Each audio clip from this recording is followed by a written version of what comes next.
Halo, hello, hello, hello. Welcome back to podcast Waktunya Bergurau, berguru dari anak rantau. I'm Anindya Rahmiwati Siregar. And I'm Amanda Pohan. Will be your host for this podcast.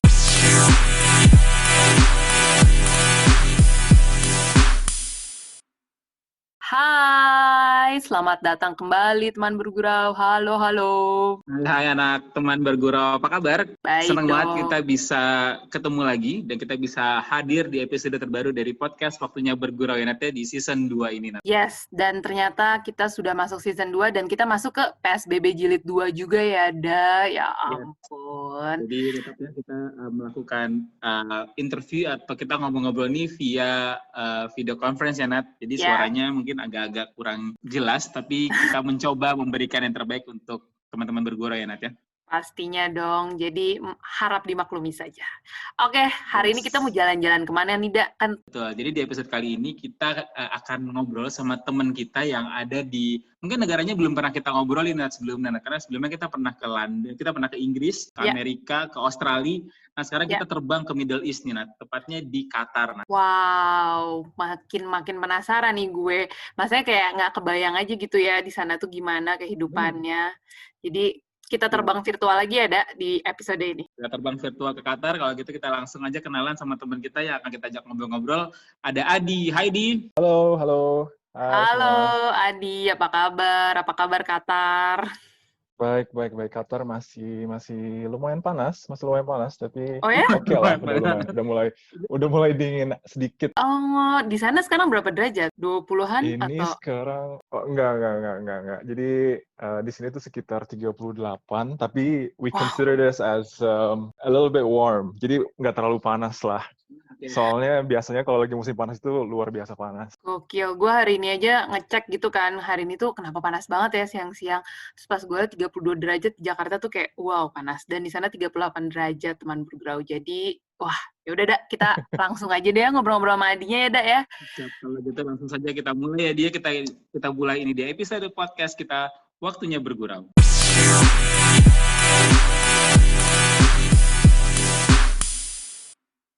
Oke, kita mulai saja nih Adi. Di Qatar kan, gue sampai harus ngelihat Google Maps itu biasa. Qatar itu udah di mananya Middle East sih. Karena biar kebayang kan kita kan, ini ngobrol Adinya ada di Qatar gitu kan. Nah, mungkin Adi bisa cerita nih tentang Qatar itu dan Adi sekarang aktivitasnya apa di Qatar?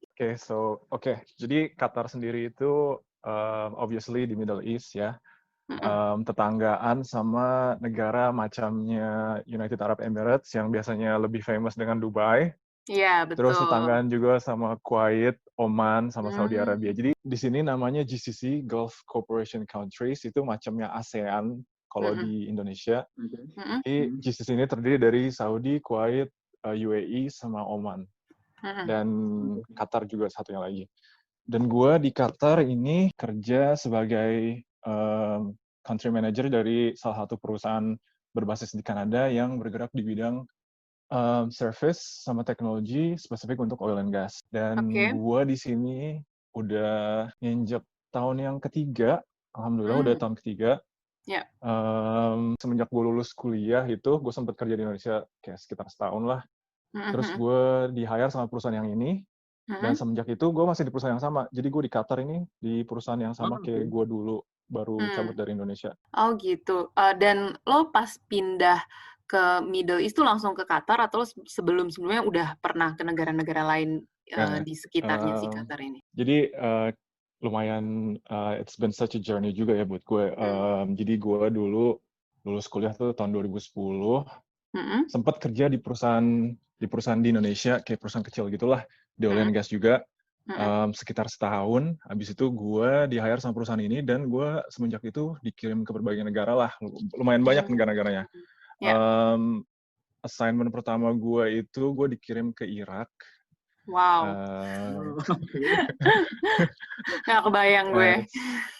Ya, lumayan lah, it's been challenging. Terus dari Irak gue dikirim dari Irak itu gue ke Dubai.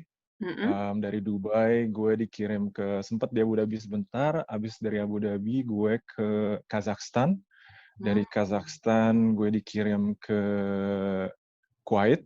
Dari Kuwait gue dikirim lagi ke Singapura. Dari Singapura gue sekarang ke Qatar. Jadi ya lumayan lah, gue udah lompat-lompat udah kayak Itu kutu. selama berapa lama tuh? Berarti dari 2010 sampai sekarang, 10 Dari tahun? 2010. Iya. Tahun ke negara tadi itu ya dia. Iya. Jadi ya lumayan lah, Qatar gue consider sebagai it's an uplift dibanding sama Irak dan Kuwait dan lain-lainnya. Jadi ya lumayan. Kebayang sih. Dan lu tuh kayaknya Tapi kayak gue juga ke negara yang ya ke Irak, Kuwait, terus udah gitu pindah ke Dubai, habis itu ke Singapura kayak gitu. Jadi naik turun gitu ya. iya.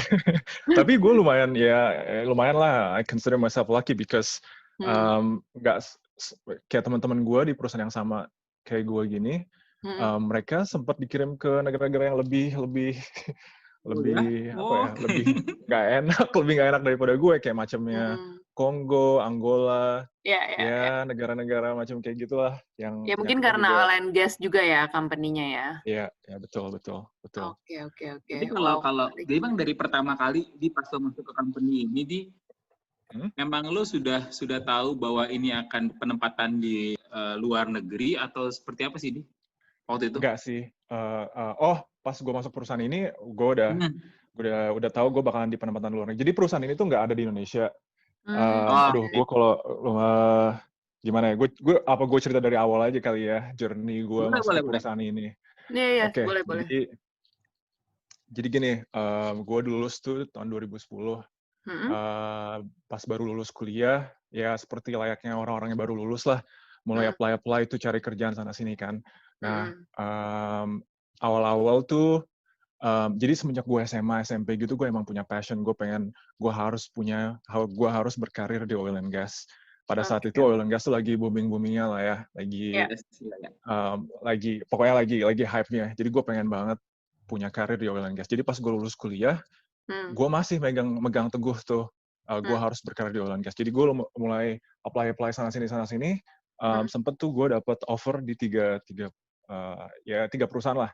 Pas gue baru lulus, satu di perusahaan manufaktur pokoknya gue pas baru lulus tuh gue dapet offer dari satu perusahaan manufaktur lumayan besar di Indonesia, satu lagi di perusahaan pertambangan di mining, perusahaan international corporation di Indonesia juga, dan satu lagi perusahaan lokal Indonesia bergerak di oil and gas. Dan ini tiga ini gue dapat offer dari tiga perusahaan ini. Karena gue dari awal emang punya passion di oil and gas, walaupun di perusahaan pertambangan offernya lebih bagus, dan di perusahaan manufaktur itu lebih settle lah. Soalnya itu perusahaan manufaktur lumayan besar juga di Indonesia. Dan yang offer yang gue dapat dari si perusahaan lokal oil and gas ini, sebetulnya perusahaannya kecil, relatively unknown, dan offernya juga ya kecil lah ya. Tapi karena gue dari awal emang pengen banget berkarir di oil and gas, akhirnya ya udah gue ambil aja yang offernya paling kecil dan perusahaannya juga lebih unknown. Tapi ya disitulah passion gue. Akhirnya gue ambil lah di perusahaan itu. Nah, gue di perusahaan itu semenjak lulus, mulai journey gue di oil and gas. Dan awalnya emang oil and gas di Indonesia. Di perusahaan itu, gue dijanjiin bahwa gue bakalan dikirim ke lapangan di mana gue bisa dapat pengalaman yang lebih di oil and gas di perusahaan itu. Tapi ya apa boleh buat, manusia hanya bisa berencana. Di perusahaan itu gue nggak berkembang sama sekali. Jadi semenjak gue masuk ke perusahaan itu, gue stuck di warehouse-nya mereka. Jadi gue nggak pernah dikirim ke site. Gue ngerasain yang namanya pertama kali itu corporate politics. Di situ. Jadi yang dikirim ke lapangan itu malah orang-orang yang dekat sama bos, orang-orang yang udah lama di perusahaan itu, sedangkan gue stuck di warehouse. Padahal gue waktu masa-masa gue di perusahaan itu, I gave it my 300%. Gue buang jauh-jauh title gue sebagai engineer, dan gue kerja di situ udah kayak buruh. Bener-bener udah kayak buruh. Gue maintenance alat, gue ngebersihin alat kalau semuanya udah selesai, sampai gue bisa jadi driver juga. Gue pengen nunjukin ke bos gue bahwa this is my work ethic gitu. Gue punya work ethic yang bagus, dan gue deserve untuk dikirim ke lapangan. Tapi unfortunately, I was never sent to site. Jadi gue nggak pernah dapet pengalaman di mana gue dikirim ke lapangan, dan gue ngerasa kecewa di situ. Gue stay di situ selama kurang lebih 10-11 bulan lah, sampai akhirnya gue ngerasa that's enough. I'm never going anywhere. Jadi gue harus cari tempat lain yang bisa ngebawa karir gue lebih jauh lagi. Dari situ itu kayak wake up call buat gue harus keluar dari sini. Nah, disitulah journey gue dimulai. Gue mulai apply lagi lah setelah setahun lulus ke perusahaan-perusahaan minyak yang ada di Jakarta. Gue apply sana-sini. Ada sih gue dapet kayak offer dari perusahaan-perusahaan yang similar kayak perusahaan ini, tapi nggak gue ambil karena it's going to be the same. Jadi trauma gitu ya, kayak trauma lah ya semacam. Iya benar. Sedangkan perusahaan-perusahaan yang gue pengen itu nggak pernah gue dilirik CV gue sampai ke tahap tes pun gue nggak pernah. Sampai gue ngerasa frustrated. Terus gue kayak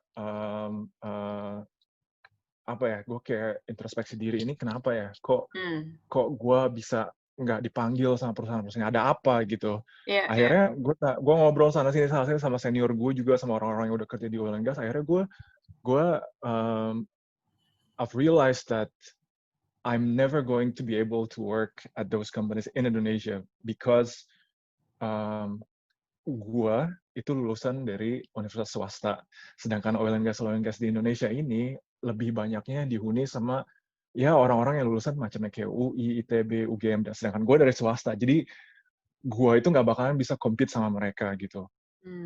Ternyata ada kayak gituannya juga ya di oil and gas. Iya, tapi gue nggak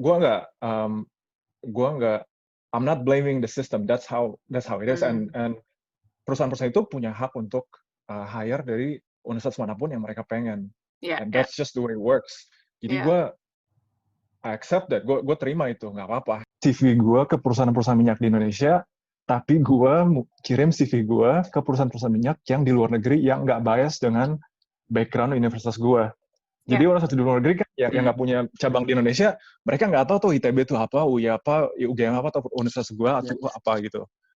Dan dari situ gue mulai kirim CV gue ke perusahaan-perusahaan di luar negeri. Dan dari situ nggak lama, gue cuma butuh waktu sebulan, gue langsung ditelepon sama perusahaan ini, gue dites, interview, dikirimin tiket, gue ke Dubai, interview di Dubai, pulang lagi ke Indonesia, dikirim offer, jadi prosesnya itu lumayan cepet lah, cuma 3 minggu. Dia headquarter-nya di Dubai?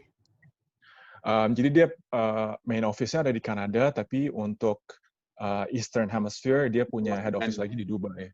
Alright, oke. Dari situ ya disitulah journey gue dimulai. Gue diterima, first assignment gue dikirim ke Irak, dan dari situ dimulai lagi lah perjalanan hidup gue yang baru. Luar biasa. Pertama kali pada saat itu penempatan lu, assignment lu di Irak gitu. Apa sih yang terlintas? Assignment gue apa nih? Lumayan gila juga sih gue pikir ya. Pas gue diterima itu, gue udah seneng banget kan. Gue diterima. Akhirnya gue bakal dikirim ke lapangan. Gue kerja di oil and gas, assignment di luar negeri lagi. Gue udah oke. Terus si bos gue bilang, just wait for like a month. We're gonna call you back and we're gonna send you for an assignment. Jadi gue udah nunggu assignment gue kemana ya. Gue sempet ngeliat website mereka juga, mereka operasionalnya di negara-negara mana aja, banyak lah. Gue lumayan excited. Pas gue ditelepon, gue bakalan dikirim ke Irak, gue kayak, Irak? Yang bener aja. Itu gimana tuh keluarga itu kan baru-baru. Gue langsung mikirin keluarga lo kayak gimana. Tapi waktu assignment pertama udah married juga atau belum? Belum. Gue masih single. Berarti masih jadi, bisa go out and about ya, pokoknya mau kemana pun. Dan mungkin keluarga juga tetap concern kali ya ketika tahu di Irak. Keluarga sih concern, tapi ya gue anak cowok, dan gue juga masih single, jadi gue I'll accept whatever challenge there is. Jadi gue dikirim ke Irak, ya gue juga whatever, ya udah gue berangkat. Dan itu journey-nya lumayan panjang sih. Jadi nggak ada direct flight kan dari Indonesia ke Irak. Jadi flight gue itu dari Jakarta ke Jerman, dari Jerman ke Turki, dari Turki ke Irak. Jadi itu agak muter-muter ya, maksudnya ke Jerman dulu terus baru ke makanya ke ini lagi. Berarti emang perasaan lu tuh pasti pada saat pertama kali ini pasti ada perasaan excitement-nya ada, tapi ragu-ragunya ada gitu semua jadi satu kali dia. Ragu iya, worry juga iya. Ya lumayan campur aduk sih. Tapi gue lebih karena ini ya kayak gue bilang kayak karena ini passion gue. Jadi gue lumayan excited. Lebih ke excitementnya daripada ada sih worry-nya, tapi lebih ke excitementnya. Tapi itu lu dikasih tahu Kayak nggak gitu. sih kalau assignment-nya tuh buat berapa lama gitu di Irak kayak atau kayak ya udah lu sekarang harus ke Irak terus nanti dikasih tahu lagi assignment-nya sampai kapan gitu buat balik gitu. Jadi kalau di oil and gas itu apalagi orang-orang yang kerja di lapangan, kita kerjanya pakai rotation. Jadi yang dimaksud dengan rotation gitu, lo misalnya gua kerja di Irak full selama 30 hari, nggak tanpa ada libur. Selesai 30 hari, gue dipulang ke Indonesia, libur 30 hari gitu. Oke. Jadi rotation gitu, 30 hari kerja, 30 hari libur, 30 hari kerja, 30 hari libur. Dan waktu itu gue kayak gitu. Dan itu berlangsung berapa lama? Selama lo di Irak itu gitu? Gue selama kurang lebih sampai 2013, sorry. Jadi 2 tahun setengah, 2 tahun setengah. Wow. Hampir 2 tahun lah ya, kayak gitu ya. Iya, 2 tahun. Luar biasa ya, Da ya. 2 tahun kayak gitu ke Irak lagi. Tapi itu lumayan, itu pas gue pertama kali dikirim ke Irak tuh lumayan, ya, itu nggak terlupakan juga sih. Kayak yang gue bilang, flight gue kan panjang banget, itu total sekitar 42 jam lah gue traveling dari Jakarta ke Irak itu. Dan gue arrive di Irak gue aja ngebayanginnya capek deh kayaknya di. Udah hampir 2 hari tuh ya ampun, luar biasa. Iya, gue arrive di Irak itu jam 11.30 malam, itu lagi on top of winter, jadi 11.30 malam, di negara yang full dengan konflik, tengah malam, dan pas gue sampai di sana, itu kebetulan perusahaan gue itu, mereka schedule-nya kayak ngaco gitu. Jadi harusnya ada yang jemput gue di airport, itu nggak ada yang jemput gue sama sekali. Jadi gue keluar dari imigrasi, keluar dari airport, gue celingak-celingok gitu di negara konflik jam 12 malam. Kayak, aduh, aneh, gimana caranya? Gue nggak bisa, mana SIM card nggak bisa lagi kan di Irak. Jadi gue bingung, akhirnya gue beraniin untuk adalah orang lokal gitu di sana yang di luar dari airportnya. Gue kayak minjem handphonenya dia, bisa nggak gue pinjam handphone untuk nelpon. Akhirnya gue telepon representatif dari perusahaan gue, dan mereka bilang, yang gue kaget, mereka bilang, gue harusnya nggak arrive sampai besok gitu. Terus gue bilang, gimana gue nggak arrive sampai besok? Gue udah di sini gitu. Akhirnya mereka bilang, oke, sorry. Akhirnya mereka ngirim driver untuk jemput gue, dan ya udahlah, gue dijemput, taruh di hotel. Wow, what the journey ya, buat memulai pengalaman baru dalam hidup lo tuh berarti luar biasa sekali sampai akhirnya sekarang di Qatar juga ya dia. Luar penasaran sih dari tadi kan lu cerita nih dia banyak negara yang udah lo singgahi untuk bekerja itu ya. Salah satu mungkin tadi yang lu sebut ada Irak, ada Dubai, ada sekarang di Qatar, di Singapura. Negara mana sih dia yang menurut lo paling challenging, paling berkesan buat lo, Dedi? Paling berkesan ya, gue boleh bilang sih Kuwait.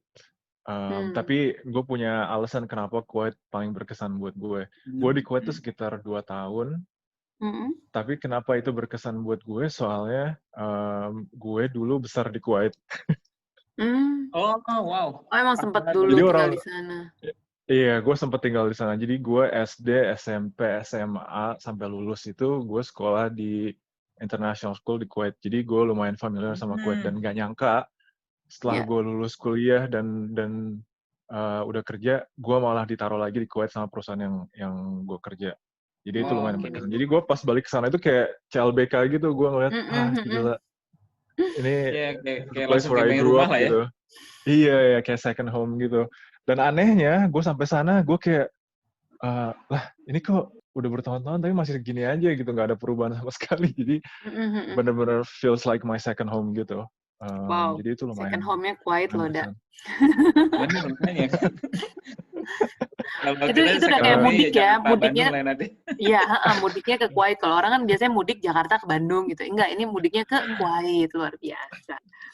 Tapi gue, walaupun gue besar di Kuwait, gue selalu kangen sama Indonesia sih. Gue kayak nggak pernah nganggap Kuwait itu as my second home. Gue selalu gue kangen tinggal di Indonesia. Dan gue, walaupun sekarang gue kerja di luar negeri, gue selalu ada keinginan untuk balik kerja ke Indonesia dan spend the rest of my days living in Indonesia. Gue entah kenapa gue punya banyak teman yang besar di Qatar, besar di Kuwait, besar di Ya. Dubai, dan mereka selalu selalu apa ya, kayak nggak semua sih, tapi sebagian besar dari mereka tuh they feel like a stranger living in Indonesia. Tapi gue kayak nggak pernah ngerasa kayak gitu. Gue selalu pengen whenever I'm home, it feels like home. Indonesia is where I was born. So Wow. yeah. Nanti mungkin ketika nanti lo udah balik ke Indonesia, kita bikin lagi episode terbaru kembali ke negara asal. Gitu ya. Pulang kampung. Bener-bener pulang kampung. Iya, benar-benar. Kan lo sekarang udah di Qatar nih kan, udah berapa tahun berarti? Tahun ketiga nih sekarang. Di Qatarnya sendiri udah tahun ketiga ya. Tapi ketika, berarti pas pindah ke Qatar udah married tuh ya? Udah. Oke. Nah, pas lagi pindah ke Qatar nih kan udah dapet assignment, terus gimana tuh? Maksudnya prepare pas pindah ke Qatar sama istri juga gitu kan. Apa sih yang paling lo khawatirin gitu? Apalagi lo bawa istri gitu kan. Mungkin peraturan-peraturan di sana buat perempuan, I don't know gitu kan. Kan Middle East kayak punya peraturannya sendiri, atau lo memikirkan cuaca, tempat tinggal. Mungkin lo bisa share waktu dulu tuh gimana sih ketika pindahan? Oke, sebenarnya gue bawa istri gue tinggal di luar negeri tuh Qatar bukan negara yang pertama. Jadi waktu di Dubai gue sempat bawa istri gue, terus di Kuwait juga gue sempat bawa istri gue, dan sekarang gue di Qatar bawa istri gue juga. Jadi untuk pindah ke Qatar Irak sebenarnya nggak sempat ya dia? Enggak lah, gila. Itu lebih lagi sih, gue gak kebayang jadi istrinya sih. Gila, gue bisa diomelin sama mertua gue. Iya, itu juga. Jadi Qatar sebenarnya bukan negara yang pertama buat kita tinggal bareng. Dari Dubai kita udah sempat tinggal bareng. Untuk bawa sebenarnya waktu zaman gue masih single sih, pindah ke negara awal itu kayak nggak ada planning ya. Gue nggak worry tentang apapun gitu. Tapi kalau bawa istri gue ke tempat negara baru, gue harus mikirin nanti dia gimana aktivitas di sana biar nggak bosan, dia gimana, terus gimana caranya untuk acclimatize sama culture yang ada di sana gitu. Lebih ke gue lebih selfless sih. Gue nggak mikirin tentang diri gue, lebih mikirin ke gimana caranya istri gue bisa betah atau adaptasi sama culture yang ada di sini. Tapi alhamdulillah waktu di Dubai, ya secara Dubai tempat metropolis juga sih ya. Jadi it's not really like a Middle Eastern country, it's more like a Western country. Jadi nggak ada tuh bau-bau Middle East ya. Jadi semuanya lebih open dan lebih kayak Indonesia aja. It's a metropolis. Negara keduanya di mana itu Kuwait. Kuwait itu lebih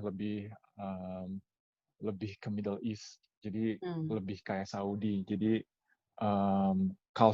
Arabic culture-nya masih kental.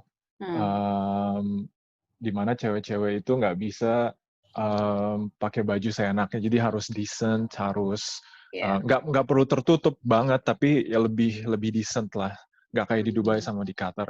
Jadi di situ sebelum gue bawa istri gue ke Kuwait, gue walaupun gue dulu tinggal di Kuwait, gue sebelum bawa dia ke sana, gue masih research dulu tuh apa aja perubahan semenjak gue dari sana. Jadi culture differences, terus cara untuk behave in public, apa aja yang acceptable di sana sama yang nggak acceptable di sana, apakah berpegangan tangan nggak apa-apa atau nggak boleh di public itu walaupun sampai segitunya ya dia, benar. Iya. Jadi gue harus prepare. Peraturannya lumayan ya.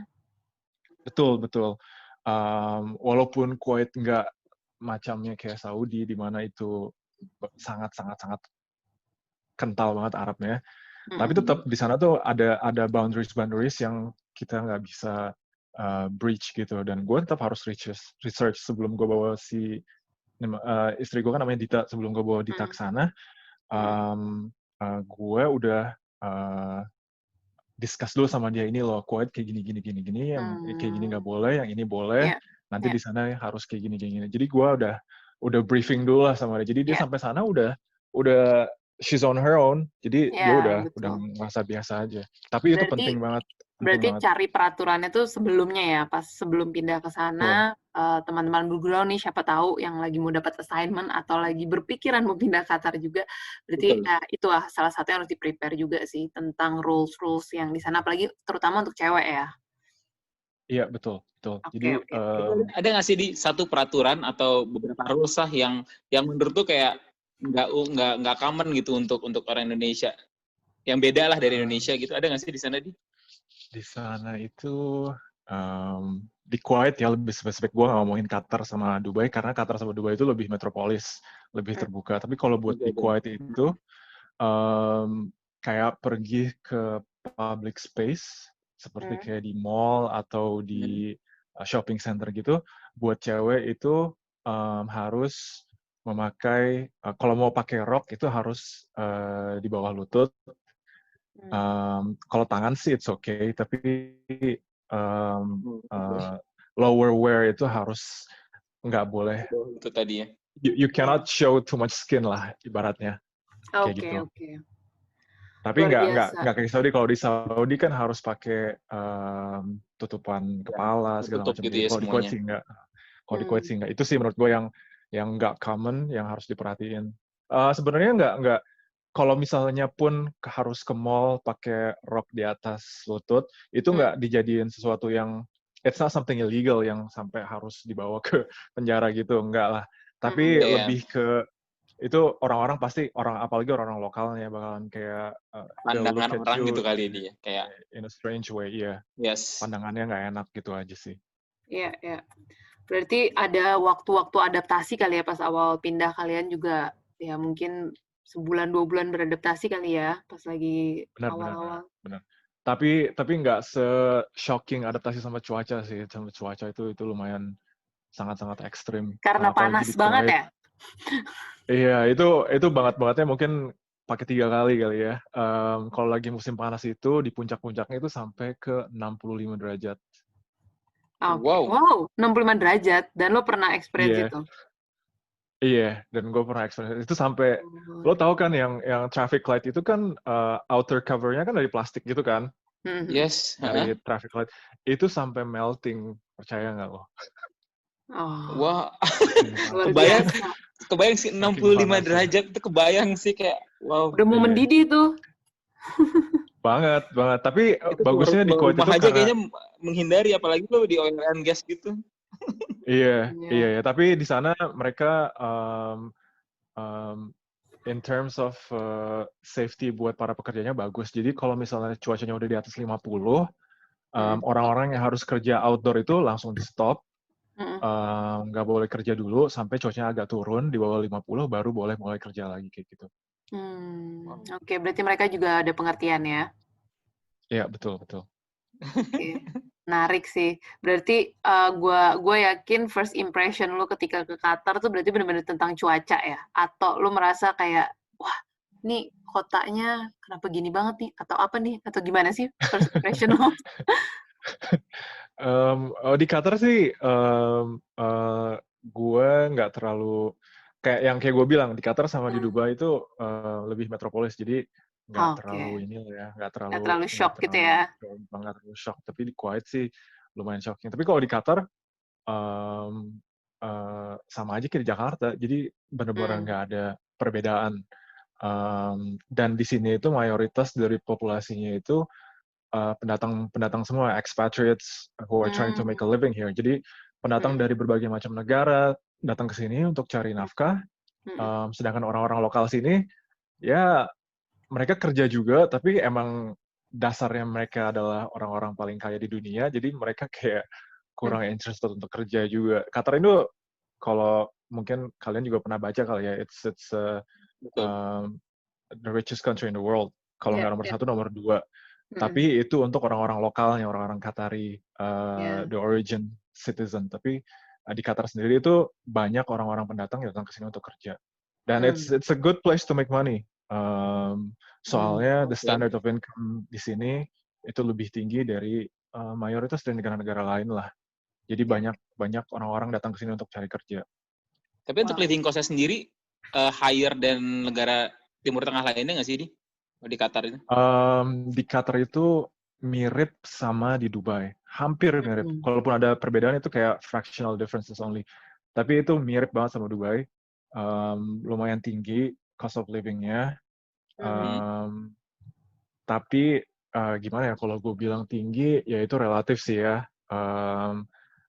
Lo juga bisa hidup dalam kesederhanaan, juga bisa hidup di sini. Tapi kalau dibandingin sama Indonesia, ya lumayan tinggi. Nggak lumayan tinggi, sangat-sangat tinggi kali ya. Tapi di antara semua negara Middle East, yang GCC yang gue bilang dari awal itu, nomor 1 paling tinggi itu di Dubai. Terus Qatar itu mirip sama Dubai. Habis itu nomor 3 paling tinggi itu Kuwait, nomor 4 mungkin Saudi Arabia dan Oman. Kuwait itu lebih di bawahnya Qatar sama Dubai. Oke, tadi sempat mungkin teman bergurau udah tahu juga nih kali ya bahwa Qatar ini adalah salah satu negara terkaya di dunia, Gue pengen tahu dong, karena dia negara kaya nih, seberapa mudah sih atau seberapa mewah sih fasilitas-fasilitas public facility yang ada di sana sih, dan seberapa memudahkannya itu untuk warga negaranya sendiri gitu, Oke, gue ngomongin sebagai warga negara Qatar aja ya. Jadi warga negara Qatar itu sangat eksklusif di sini. Walaupun mereka nggak terlalu mendiskriminatkan orang-orang pendatang di sini yang cari kerja di sini, tapi mereka itu sangat eksklusif. Jadi kalau lo itu warga negara Qatar, dari semenjak lo lahir, lo udah disubsidi sama pemerintah. Misalnya nih, orang Qatar nikah, terus punya anak. Dari nikah aja, hari pertama lo nikah, lo udah dikasih lahan sama duit untuk bangun rumah, dan itu rumah mewah lah ya, sama pemerintah. Dan ketika lo ngelahirin anak pertama itu bakal dikasih allowance sekitar $2.000 sampai $3.000 per bulannya buat satu anak. Anak kedua sama dikasih $2.000 sampai $3.000. Jadi makanya di sini anak-anaknya banyak, soalnya setiap anak dikasih sekitar $3.000 lah sama pemerintahnya. Dan itu segitu they support their citizens lah. Jadi makanya mereka they consider themselves as one of the richest countries in the world because mereka nggak usah ngapa-ngapain pun, nggak usah kerja pun, mereka udah bisa hidup dengan kemewahan di sini. Nggak ada orang miskin Qatar tuh di sini, nggak ada. Itu dari sisi orang-orang Qatarinya. Sedangkan untuk para pendatangnya, bagusnya di sini negara Qatar itu they realize that this country is being built by the hands of foreigners. Jadi foreigners yang datang ke situ ngebantu lah Qatar untuk maju.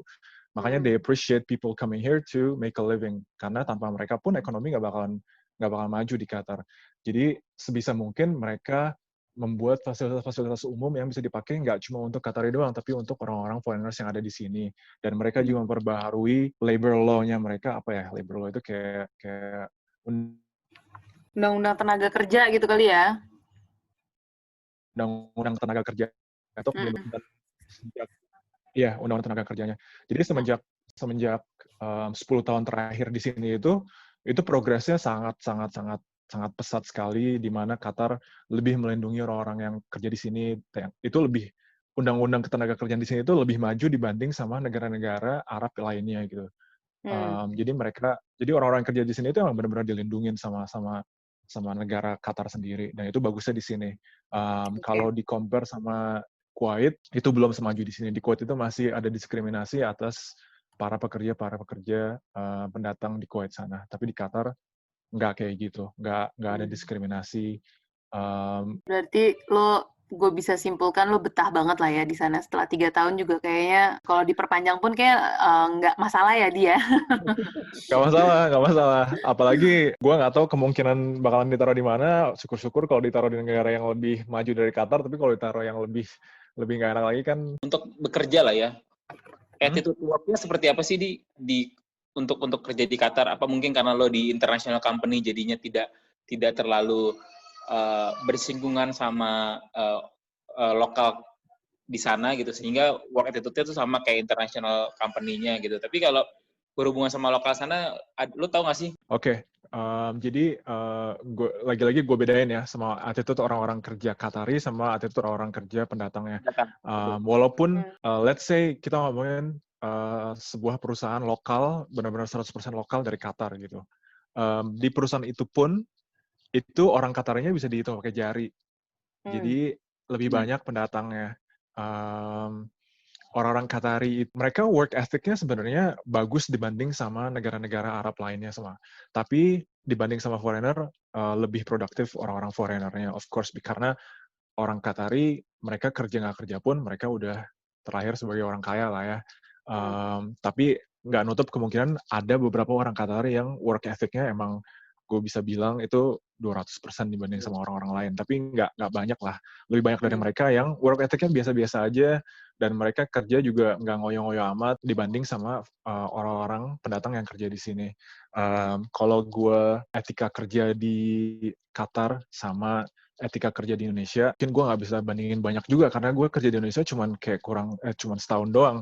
Tapi yang gue lihat, selama gue kerja setahun di Indonesia, sama gue sekian lama kerja di luar negeri, tetap ya gue nggak bisa bilang secara rata sih ya, tapi di Indonesia itu lebih banyak ke politiknya, sama lebih banyak. Kadang performance base itu nggak ada sama sekali. Jadi kadang orang naik jabatan itu merely because he's close with the boss or he's somebody. Walaupun performance-nya biasa-biasa aja, dibanding ada satu orang lagi yang performance-nya luar biasa, tapi karena he's just a nobody, he doesn't know anyone from the top, he's stuck there, kayak gitu. Walaupun gue nggak bilang secara rata ya, mungkin ada juga perusahaan-perusahaan yang nggak kayak gitu, tapi yang gue lihat sih kayak gitu ya. Dan di luar negeri ini, apalagi di perusahaan gue yang gue kerja sekarang itu, mereka lebih fair. Kalau if your performance is good, I'm gonna bring your career to the top. That's what they say. Jadi, dan itu gue ngerasain sendiri. Alhamdulillah karir gue juga berjalan secara mulus. Jadi di sini tuh nggak ada bias. Mungkin ada juga bias, nggak mungkin ada bias, tapi mungkin nggak sebias di Indonesia ya. Di sini ada juga kalau misalnya lo kenal sama siapa, bisa karirnya lebih naik. Tapi nggak bakalan bisa disaingin sama orang yang performanya sangat-sangat bagus. Jadi lo kalau performanya sangat-sangat bagus, udah pasti karir lo bakalan naik. Luar biasa ya. Nih berarti kerja di sana tuh ada yang bisa lo ambil juga, ada yang bisa dipelajari juga ya dia buat nanti kalau misalnya once lo balik ke Indonesia gitu. Betul. Nah, sekarang nih kita kan dari tadi udah ngomongin kerjaan ya. Kalau misalnya di luar kerja nih, kegiatan apa sih yang biasanya lo sama istri lo pergi gitu ke ngapain gitu di Qatar? Kayak mungkin ke taman-taman atau museum gitu atau apa sih? Mungkin bisa diceritain ke teman bergurau karena siapa tahu itu bisa jadi apa ya? Ketika mereka siapa tahu liburan juga gitu ke sana ada tempat-tempat yang perlu didatengin gitu kan. Karena tourismnya Qatar juga salah satu yang lagi booming banget nih di Indonesia kan, di. Iya betul. Jadi Qatar ini akhir-akhir ini mereka mencoba untuk diversifikasi income-nya mereka. Jadi dulu mereka berketergantungan besar sama yang namanya income dari oil and gas. Tapi sekarang mereka udah mulai shifting towards tourism. Disitulah mereka mulai memperbaiki semua fasilitas umum di Qatar, memperbaiki entertainment-nya untuk narik orang-orang supaya mau visit Qatar, terus visanya juga dipermudah untuk datang ke Qatar, terus mereka juga 2022 juga bakal host World Cup juga, Piala Dunia buat sepak bola. Jadi mereka benar mempersiapkan negaranya untuk jadi leading tourism country in the Middle East. Jadi lumayan gue juga mulai ngerasain, jadi banyak banget nih yang bisa gue kunjungin pada satu weekend, bisa main kesana sini. Tapi biasanya sih gue sama istri gue di Jakarta aja sih kalau lagi weekend gitu, ya nongkrong lah sama temen, atau go to the movies, go to the beach. Di sini lumayan, ya walaupun nggak sebagus pantai-pantai di Indonesia, tapi lumayan lah di sini banyak private beach gitu, yang cuma bisa kayak kita berdua doang, terus nongkrong kayak piknik bareng gitu, banyak sih di sini. Luar Iya, biasa. lumayan banyak. Itu maksudnya kalian datang ke restoran gitu yang mana ada pantainya, kayak di area pantai, atau lu kayak emang datang? Jadi di Qatar gini,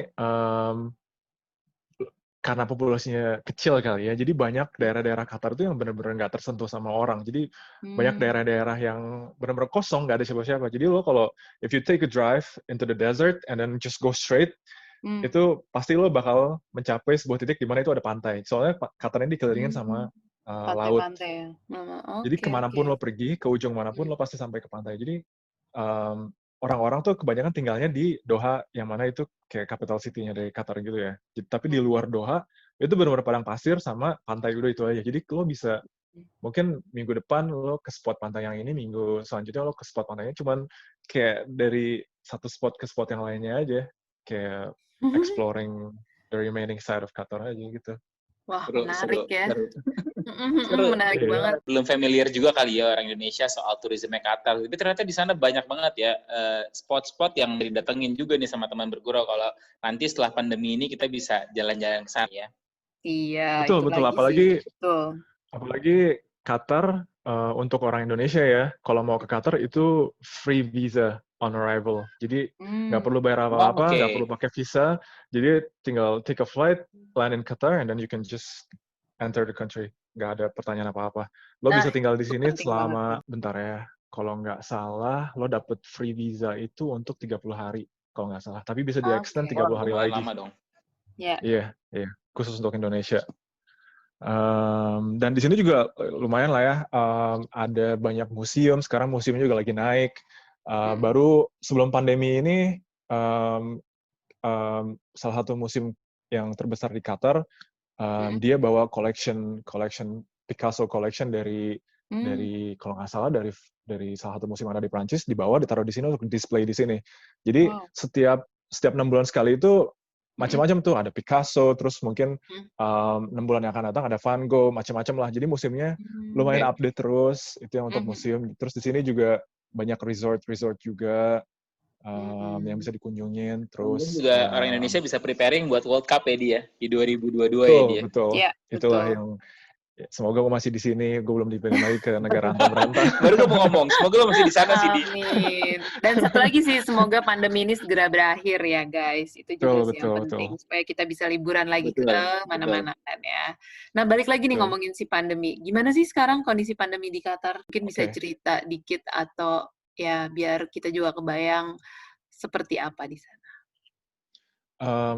Jadi waktu pertama breakout itu kalau nggak salah sekitar bulan di sini ya, spesifik di sini breakout pertama itu bulan akhir Februari. Itu first case itu akhir Februari. Nah, semenjak itu sama ya, Indonesia. Hampir sama ya. Dari awal pokoknya Maret gitu. Nah, semenjak itu semua aktivitas yang ada di Qatar itu langsung di halt semua sama pemerintah. Dan mereka regroup untuk cari solusi yang terbaik. Jadi pertama itu benar-benar di halt, nggak ada aktivitas sama sekali. Mereka regroup, terus cari solusi yang terbaik. Gimana caranya untuk stop the spread? Untuk abis stop the spread, jadi kontrol yang ada di negara ini. Dan itu lumayan efektif. Jadi yang dari awalnya positive cases di Qatar itu sekitar 1.000, 2.000 lah, 2.000 sehari. Gradually get slower, sampai sekarang itu sekitar cuma 200.